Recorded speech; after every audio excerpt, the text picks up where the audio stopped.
So today is a bit of a different video, guys. Today I want to talk about journaling, and the reason is because I need to get a new journal. So these two are my journals.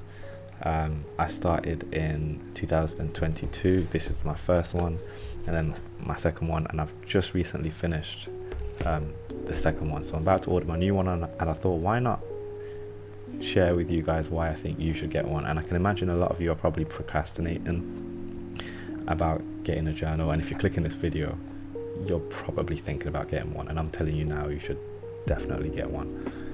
But nonetheless, yeah, I think a lot of people overthink journaling as a whole.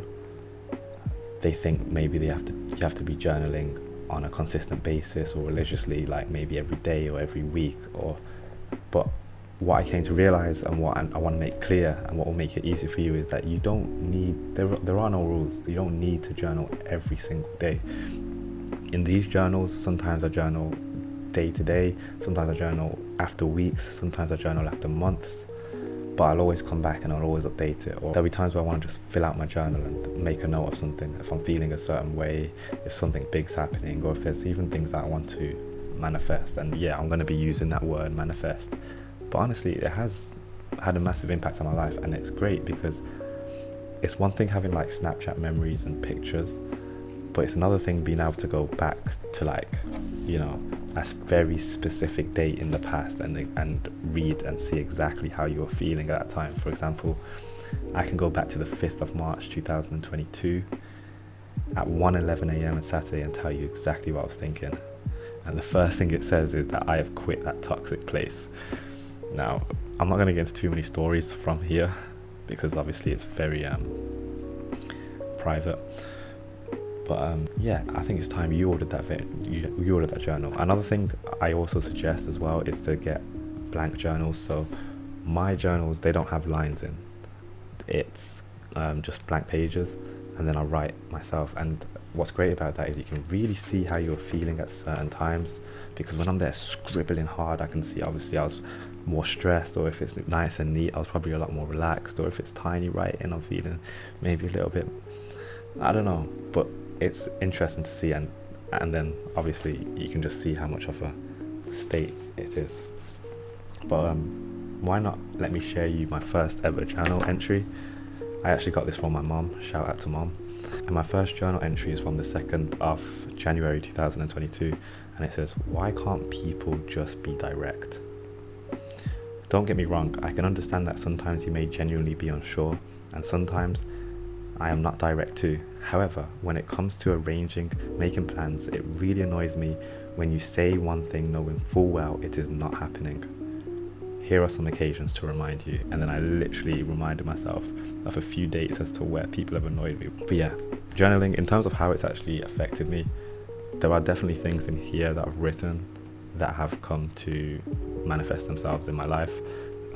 More recently, that is, for example, in terms of me moving to Manchester and getting a specific job, I wrote all of that in here before it actually came. But because I genuinely wanted it, and there was intention behind that want, I guess God allowed it to happen. Yeah, and yeah, just stop overthinking journaling. You're overcomplicating it. It's really not that deep. You don't have to take it everywhere with you. I usually just leave these in my drawers at home, and then there'll be times, like literally it's like 4 a.m. right now. There'll be times I'll just wake up and like want to fill it out and just give an update. I've even started to when I write my updates, I'll usually write the song that's playing, because I tend to have music playing while I'm writing. For example, here at 9:19 p.m. on Tuesday the 9th of April, I believe this is 2024, and it says Attention by Bryson Tiller is playing. And it's just things like that, like it really allows me to set the scene when I am reading back in them and seeing what's happening. And journaling also allows you to literally track you're tracking your life. There's nothing we do in the present moment which doesn't involve tracking. For example, we always check what time we wake up. We always check what time we have to be somewhere. We always have certain times that the cinema starts. Like, time is so important. So I find it fascinating that some people don't track their life as a whole. And I think journaling that is what allows for the growth. I hope that makes sense. But like, my point being, is that if you track everything else, you know, if you wake up at a certain time to get somewhere at a certain time, and you always check the date, or we have events at certain dates. And my point is, if we're tracking in general, why not track your life, right? It only makes sense. So it also, when you look at it like that, it becomes a very logical thing to be doing, and hopefully an encouragement for you to go ahead and consider journaling. You've probably researched or heard about, oh, I wrote that I'm going to be a millionaire when I was 7 years old in my journal, and now I'm a millionaire. And don't get me wrong, I fully believe these people I fully believe these people that have, you know, manifested things, because I've seen it happen myself. And then it's like, oh, well, why don't you just go in and write, I want £1 million by this date? It needs intention. You can't just write in here and then tomorrow £1 million is going to appear in your bank. You have to actually want that £1 million. So it needs intention. I actually have a video on consistency, and I always talk about intention. I said in that video, I'll make sure to link it, I said in that video, intention is at the base of consistency, because without it, you know, there won't be it won't work. I think intention is at the base of pretty much everything at this point, because like I said, I can write in here and there's things I have wrote in here, but if I'm not intentional about it, then there's no reason it's going to manifest itself. And by the way, yes, I'm throwing that word manifest around. I hate the association the word manifest has amongst a lot of us. When people hear the word manifest, they think stones or crystals or some false reality or whatever. When I say the word manifest, I mean for it to come to fruition. When I say manifest, I'm not saying go home and start. I'm not saying sit on the floor and say I'm going to be a millionaire 10 times in a row, or I'm going to get this car 10 times in a row. If it's intentional, fair enough, that's manifestation. But my point is, when I'm using it in this kind of context, it's more like a way of saying to come to fruition, to come to life, to come to fruition, to manifest. And I think a lot of people misunderstand that because of this whole magic stuff they got going on with the whole idea of manifestation. It's not magic. Manifestation isn't magic. It's to come to fruition. It's just an action. It's growth.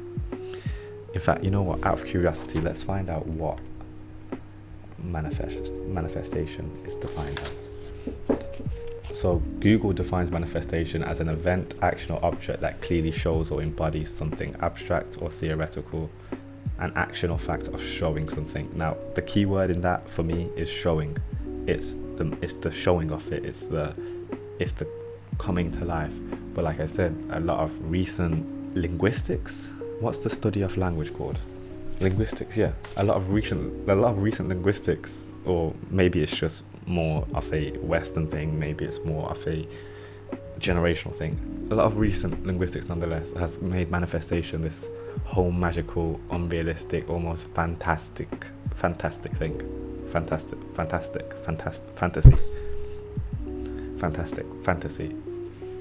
thing. But we have to remind ourselves it's not. So yeah, that's another reason why you should get that journal you've been thinking about. But to be honest, what I find most interesting is this one, purely because it's the older one. So you find a lot of things in here that are just like, damn, that was me.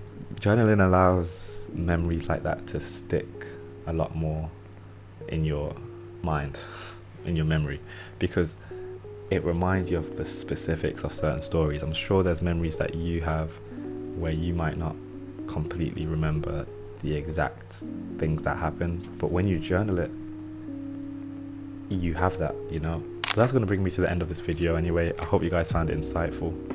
If you enjoyed this type of video, do drop a comment below and I'll happily make something similar or something more, you know, face to face like this, which I do like. I've got a little home studio set up right here. But yeah, thank you so much for watching. Don't forget to drop a like, drop a comment, subscribe, check out the vlogs if you want to see more of me, and yeah, I'll catch you guys next time. Peace.